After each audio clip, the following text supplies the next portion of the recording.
Little throwback here, throwback to old school fiberglass rods. Brent Ehrler himself designed this bladed jig and crankbait rod. It's a 7.4 medium heavy, moderate action or regular bend as daiwa would call it, in the Tatula Elite lineup for bladed jig fishing.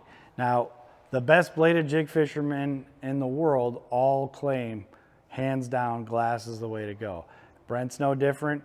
He's definitely friends and traveled around with a lot of the people that really started winning all the money on bladed jigs, and he did pretty dang good with them himself, obviously.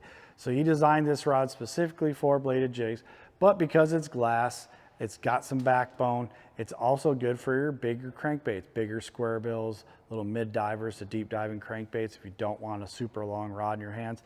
The nice thing about the new version of these Tatula Elite rods, so I think this one feels a lot lighter in hand than the previous generation 7.4 bladed jig rod.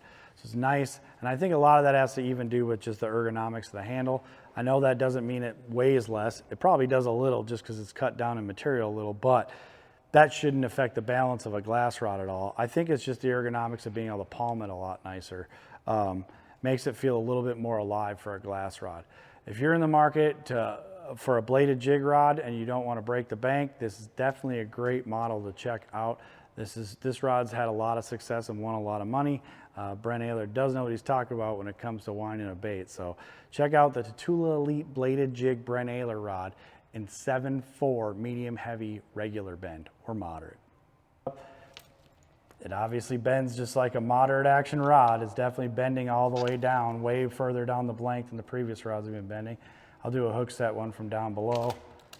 So you can still get into the backbone pretty fast, a lot faster than I expected, but I do have braided line on this reel that we're testing with. So you'd get a little bit more stretch there with fluorocarbon, which is what you would be fishing this rod with effectively. But as you can see, the rod's got backbone or bends all the way throughout the backbone. It is definitely a moderate action, true glass rod.